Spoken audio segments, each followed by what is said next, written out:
And you can see all throughout, the South African or the African liberation struggles, you can see three main trends developing. There were figures who blindly followed the Soviet Union, and though they called themselves Marxists, did not believe in building socialism because they believed in a two-stage revolution. First, you have to have a bourgeois democratic revolution.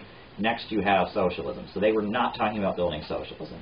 Then you had forces that were aligned with China purely, and so on that basis, they would oppose anyone who was fighting for was aligned with the Soviet Union. But then there was a third pole, and it was a wing within the movements that were aligned with the USSR, which was kind of a left alliance, and they were largely supportive of Fidel Castro.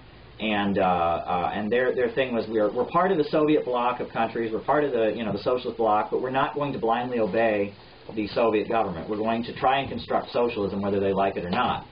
And Fidel Castro and Che Guevara, gave a speech in Africa calling out the Soviet Union's negative role in trying to tamper down the revolutionary struggle, but not calling the Soviet Union an empire or the enemy, just saying it was a problem within our own camp. It was a two-line struggle.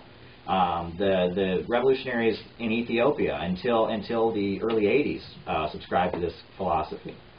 But the split between China and the Soviet Union played an extremely negative role in the history. And one thing that occurred, for example, in Angola, when there was a liberation struggle in Angola, Portugal had a fascist government aligned with Francisco Franco, but that government was brought down by a popular uprising in 1974.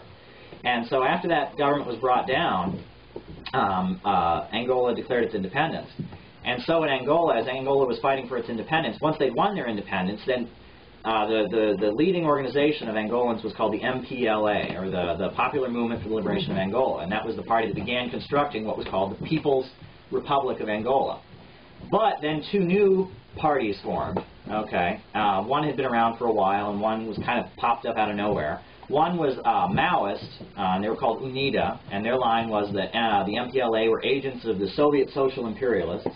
And another was called the FNLA, or the National Liberation Front of Angola, and their goal was they said communism is a Western ideology in nature, and we want to restore the king, the monarchy, the feudal monarchy that existed before Portugal conquered. And both of those groups were funded openly by the CIA to declare war on the government of Angola that was trying to construct socialism. Yeah. Now, in Zimbabwe, it wasn't until the early 80s that the revolutionary movement in Zimbabwe took off, or the Rhodesian Bush War, as they called it, in which the British troops were sent in to defend the settler state of Rhodesia. And the reason it didn't take off is because there were two factions that were busy fighting each other. Right? There was the ZANU, or Zimbabwe African National Union, and there was the ZAPU, Zimbabwe African People's Union, right? So it was the two forces, but in 1980, Robert Mugabe, who's now currently leading Zimbabwe after it's won its independence, united the two factions to fight the government, to fight the Rhodesian capitalist regime. So you'll see this split playing out, but one of the most, amazing aspects of the whole thing was the amount of solidarity involved in all these revolutions.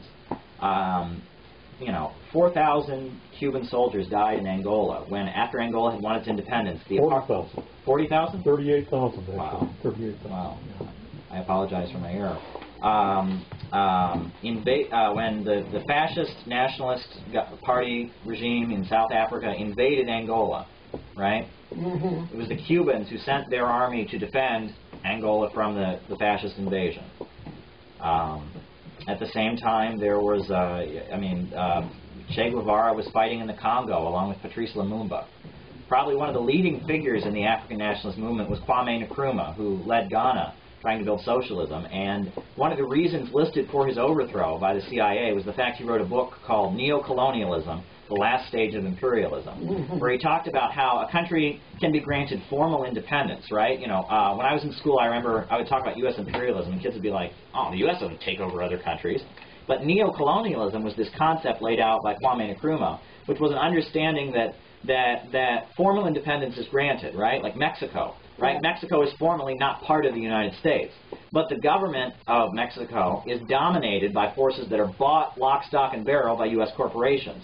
So it's not colonialism in the classic sense where you send troops in and it's your colony. It's colonialism in a neo-sense, where you control the economics, and then you have formal independence, and every year people have the right to re-vote in colonialism. And at any point that people try to elect a government that opposes colonialism, the CIA and the Marines go in and, defend it from these dictators who are trying to, overturn the people's right to be exploited, right? It's a very interesting. Kwame Nkrumah developed a concept he called, Pan-Africanism and later African socialism. And his call, as he said, if Africa. He pointed out that the countries in Africa had all had their borders drawn for them by imperialism. When the colonists, the colonial settlers of Western Europe came to Africa, there was no Mozambique, there was no Nigeria, there was Africa. And the first thing they had done is they'd drawn these maps and fought over which had them, especially during World War I. A big aspect of World War I is who got what chunks of the rest of the world. These maps were drawn arbitrarily, and the concept of Pan-Africanism was to build a United States of Africa and have them be united on an equal basis, no country dominating another one, so that they could fight and defeat Western colonialism.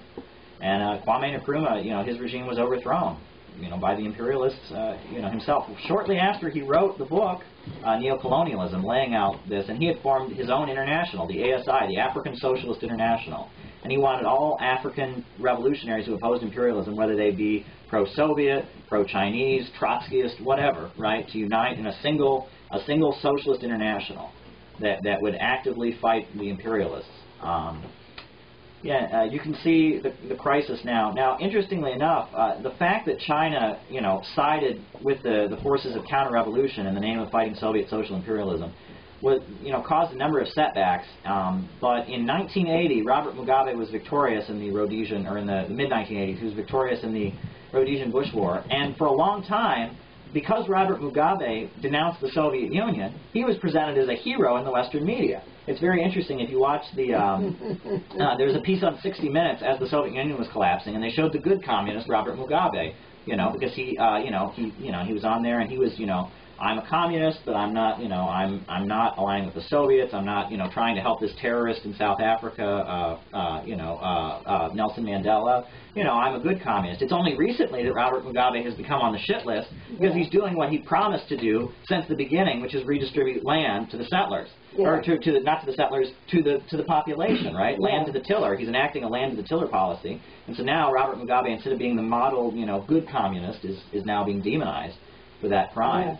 And people can never forget that in South Africa, whenever they talk about aid to terror, I know revolutionaries here in the United States and the Freedom Road Socialist Organization are being threatened with the crime of, are being charged with the crime of aiding foreign terror organizations, right? Until the early 90s, at the top of the list of foreign terror organizations was the African National Congress. The African National Congress, Nelson Mandela, who everyone now, props up as an example of, you don't need to use violence, which doesn't make sense because he was the leader of the armed faction, the spear of the nation, right? Yes. But now, Bill Clinton has had only 1 million photo ops with Nelson Mandela, but Nelson Mandela was on the foreign terror list because he was fighting against apartheid, which was the U.S. client state in South Africa, and he was aligned with the Soviet Union. If you want to hear anybody talk about the greatness of Fidel Castro, look to the writings of Nelson Mandela, who hailed Fidel Castro as such a great leader on behalf of the African people. So whenever you hear the U.S. leaders talking about how they want freedom and democracy in in Africa, whenever I hear them denounce an African leader, think they did the same thing to Nelson Mandela. We went to hear Nelson Mandela once he was released from prison. Detroit? And in Detroit. Me too. And we went to hear him speak at the stadium. Yes. Wow. One of the big movements in the U.S. against apartheid played a key role, which was that on the college campuses, they would demand that their college boycott and divest from any corporations that did business with South Africa. And a lot of times they would build shanty towns modeled on the neighborhoods that the South African workers were forced to live in by the apartheid conditions. And they would build these, and they would occupy buildings and they would protest to demand boycott South Africa. Right, and numerous artists from the reggae, to the early rap music and all of that were defending South Africa.